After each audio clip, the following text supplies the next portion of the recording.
Dongenge Eyang Kakung. Pintu yang terkunci 2, kembali kelam.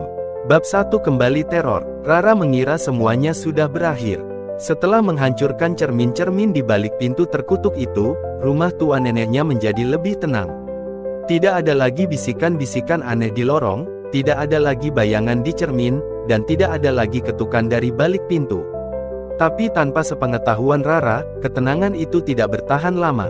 Malam ke-8, saat Rara sedang di tempat tidur, matanya sulit dipejamkan. Malam ini terasa aneh, hatinya gelisah dan pikirannya melayang-layang jauh tak tentu arah. Dalam gelap malam, sekelam hatinya, pikiran Rara kembali teringat ke masa lampau. Ia teringat bagaimana dulu orang tuanya saling mencintai. Mereka menikah dengan janji suci, bersumpah untuk tetap bersama dalam suka maupun duka. Ayahnya pernah berkata kepada ibunya bahwa mereka adalah takdir satu sama lain, bahwa cinta mereka akan bertahan selamanya. Tapi apa yang terjadi sekarang? Semua janji itu hancur, terkubur oleh ego dan pertengkaran yang tiada henti. Rara tidak mengerti, seharusnya mereka bisa belajar lebih baik. Seharusnya mereka bisa lebih sabar, lebih memahami satu sama lain. Bukankah cinta itu bukan hanya tentang perasaan yang menggebu-gebu di awal, tapi juga tentang bagaimana mempertahankan dan memperjuangkan kebersamaan hingga akhir? Mengapa mereka melupakan semua itu? Mengapa mereka tega memisahkan dirinya dari keluarga yang utuh? Bukankah mereka tahu bahwa seorang anak butuh kasih sayang dari kedua orang tuanya? Tapi, Rara tahu, tidak ada gunanya mempertanyakan semua itu sekarang. Keputusan telah dibuat, dan ia tidak bisa mengubahnya. Ia hanya bisa pasrah dan meminta kekuatan dari Tuhan untuk menjalani semuanya. Ia berharap, suatu saat nanti, ia bisa memahami alasan di balik perpisahan ini. Atau setidaknya, bisa menemukan kedamaian dalam hatinya. Dengan hati yang masih berat, ia mencoba memejamkan mata. Tiba-tiba, tuk, tuk, tuk. Ia tersentak. Suara yang sangat familiar. Jantungnya berdebar kencang. Dengan mata membelalak, ia melihat ke arah pintu kamarnya. Ada apa di luar sana? Dengan memberanikan diri Rara turun dari tempat tidur dan berjalan mengendap-endap ke pintu kamarnya. Dengan perlahan ia membuka pintu kamarnya dan mengintip keluar ke arah lorong.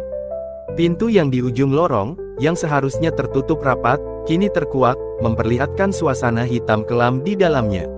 Pintu itu bahkan lebih menyeramkan, ukiran rantai di pintunya tampak lebih dalam, seakan-akan tertanam lebih kuat. Ia ingin berteriak memanggil ibunya, tetapi tubuhnya terasa kaku. Suaranya hanya mendesis, tiada berdaya. Kemudian, sesuatu yang lebih buruk terjadi. Cermin di kamarnya mulai bergetar. Retakan halus yang seharusnya ada di permukaan cermin itu, kini menyatu kembali, perlahan membentuk pantulan yang tidak seharusnya ada. Di dalam pantulan, bukan hanya ada dirinya, tetapi juga sosok lain di belakangnya, neneknya yang menyeramkan, dengan mata merah menyala. "Kau pikir bisa menghancurkanku, Rara?" Bisik suara serak itu. Rara tersentak mundur, napasnya memburu. Kutukan ini belum berakhir. Tanda hubung, tanda hubung, tanda hubung. Sejak malam itu, teror kembali menyelimuti rumah mereka. Setiap malam, suara langkah berat terdengar di lorong, bayangan gelap melintas di cermin, dan aroma busuk menyelimuti rumah mereka.